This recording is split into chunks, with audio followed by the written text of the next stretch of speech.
super duper doo. How are you? I'm sure you are amazing. And if you're happy and you know it, you should probably lift some rocks. Because if you're really strong and if you're really fit, is it possible that you could be happy? Now I'm outside in the fresh air and the sunshine and I'm physically active and I'm having a great time. So I'm having a wonderful day. Woohoo! I hope you are too. However, if you're not fit and you're not strong, is it possible that it's a bit more complicated to have a great day? Because if you're mentally tough, it doesn't matter what the world throws at you, you're still going to have a great day because you'll just appreciate every experience. If you're physically fit, you can go and do all the things that you want to do with a stack of energy. Woohoo! So I'm out in my garden and I can do all the things that I'm doing because I am fit and strong. So I ask this question: what do you need to be fit for and what do you need to be strong for? And then always, how do you get fit and how do you get strong? That process is simple. To get strong, you've got to lift heavy, you've got to overload your muscles and bones. They can't count and they don't know what you're lifting. So whether it's rocks or sand or gravel or dumbbells or kettlebells or barbells, it doesn't matter as long as you're overloading your muscles. But the key is there, overload. So if I'm not lifting heavier or I'm not putting my muscles under pressure, they won't get any stronger. So this beautiful activity I've been doing out here, moving rocks around, hasn't made me any stronger because none of the rocks that I'm lifting are overloading my muscles. I can lift heavier than any of the rocks that I'm lifting. But because I'm strong and because I'm fit, I'm capable of doing this particular mission, moving tons of rock, dirt, gravel, sand, the whole bit. But I wouldn't be able to do it if I was injured, and that's what today's all about. Most strength training programs, and I'll just put it out there, is it possible that even if you look at the exercise, if you looked at the exercise from a workplace health and safety point of view, you'd probably say don't do that exercise, it's going to hurt you. And I won't say probably, I'll say definitely. So if I pick up this weight, and I put this weight at the end of a long lever, and I've now got gravity pushing through my elbow, rather than if I hang this from here, so now I've got traction forces through my elbow, rather than shearing forces across my elbow. Much easier to hold the weight here, of course, because it feels much lighter down here because I'm much stronger in this position. If I've got gravity pushing across my joint, I've got shearing forces across my joint, which means I could get injured. It's not if I will get injured, it's just when.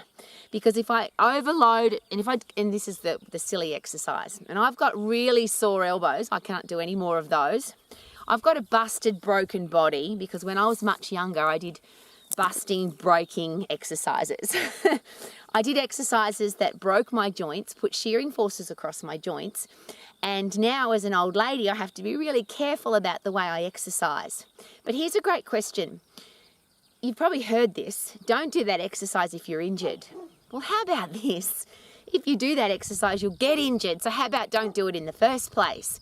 So if I do an exercise that puts shearing forces across my joint, so if I do bicep curls or I do leg extensions or I do sit-ups or sit-ups with a twist, because that's where it becomes really interesting. I not only do shearing force across the joint, but I do shearing force with a twist. Some people do. They do their bicep curl with a twist.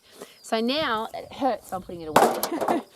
Not only will I be injured, so my joint hurts, but it also means that for some people, they'll never exercise again. Because is it possible that if I get injured when I'm exercising and I didn't like the feeling, that I might not ever exercise ever again?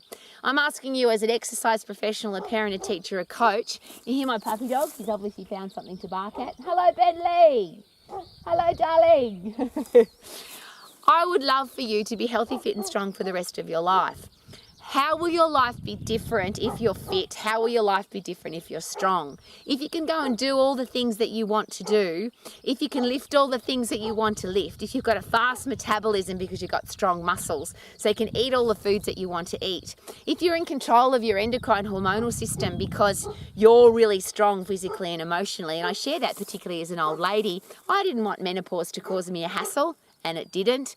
I didn't want any part of being a physical emotional woman, my hormonal system, to affect my life negatively, and it hasn't because I've been fit and strong. Now, to get fit, I've got to get puffed.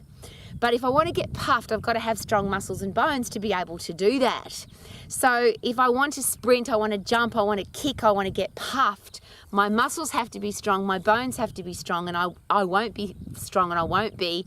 There's nothing about that process that works if I'm injured. I can't get puffed and I can't lift heavy. So why do we give people exercises that put shearing forces across their joint? And usually that's a little exercise which produces a little result. Why would I do little exercise to get a little result when I can do big exercises to get a big result? And now every muscle in my body is working. My endocrine system's firing to 100% effort. My central nervous system's firing to 100% effort. I put in 100% effort and I get 100% result with much less chance of being injured. Now, compression force and traction force exercises like squats, lunges, I call them alive lifts, not deadlifts, push-ups, chin-ups, rows, the big compound exercises that use all the muscles in your body and use as many muscles as possible at the same time and as many joints moving at the same time. That's a great compound exercise. You can still get injured doing compound exercises because they're called overuse injuries, which is why would you put in a half an effort, which means you're lifting a light load, doing it lots and lots of times, versus lift as heavy as you possibly can in the phosphate system, which I always get really excited about because phosphate fit and phosphate strong is 10 seconds. How fast can I go in 10 seconds? How many can I lift in 10 seconds? Overloading my muscles, and that way I get phosphate fit, phosphate strong, and I stay that way for the rest of my life with much less chance of injury. Because when I exercise for 10 seconds, I can't do very many, so overuse injuries are very unlikely. Because I'm doing big exercises and putting traction and compression forces through my joints rather than shearing forces across my joints, I'm less likely to get injured. And yes, I could drop a weight on my toe, but that's why I've got big metal-toed boots on, so that if I do drop a rock on my foot, that I don't hurt my foot. Wouldn't it be nice that if we're going to get strong, that we would have the equivalent of some safety boots? We don't do silly exercises. If you do silly exercises, it's very likely that you'll get injured. If you put shearing forces across your joint with momentum, with speed, it's very likely that you'll hurt yourself. Now, if I was in a workplace situation, or if I was on a construction site, or if I was a landscape gardener and there was somebody responsible for workplace health and safety, and I started putting weights above my head or holding weights out here or doing anything with speed and rotation, and I'm being careful because I don't want to hurt myself, I used to do these silly exercises, and I call them silly because if an exercise is at a high risk of injuring you, wouldn't we call that silly? Why would I do an exercise that's going to injure me or has a high risk of injuring me when I can do a safe exercise that's more effective, that's faster, and gives me a better result? And I always ask those three questions. Do you want your exercise program to be safe, effective, and fast, or do you want it to be unsafe, ineffective, and slow? It sounds ridiculous, doesn't it? So if you want to be healthy, fit, and strong for the rest of your life, if you don't want to break your joints, if you don't want to end up as a broken old lady like I am, and it hasn't stopped me from doing anything. I'm still doing all the things that I want to do. I just have to be really careful because I screwed up my joints and I wrecked my body from doing stupid exercises. Now I've learnt my anatomy and physiology, I've learnt what not to do, and now I can continue my life happily, woohoo, knowing that the exercise that I'm doing is safe, effective, and fast. Would you like to be in that situation? So there's two things there. Would it be a really good idea to learn your anatomy and physiology, and or if you're using an exercise professional, if you're going to a coach, if you're using a personal trainer, if you go to a class, ask them, this exercise that I'm doing, is it putting shearing forces across my joint? If yes, I don't want to do it because I'm going to get injured. I'd like to do exercises that are just traction and compression forces, but I don't want to do them over and over. If you do it over and over and over and over, you get overuse injuries. And any kind of injury means you can't be fit and you can't be strong. And if you're not fit and strong mentally and physically, what happens to your life? The psychologists and psychiatrists will tell us what happens. Our brain rots away. The exercise physiologists will tell us that our body rots away and we get old really fast.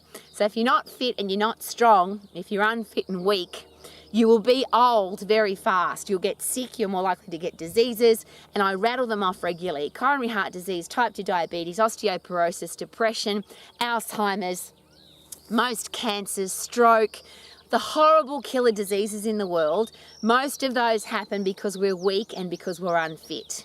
If you're fit and if you're strong, you are very unlikely to get any of those horrible diseases. If you get a disease, you're going to get rid of it much quicker and it's less likely to come back. For example, cancer.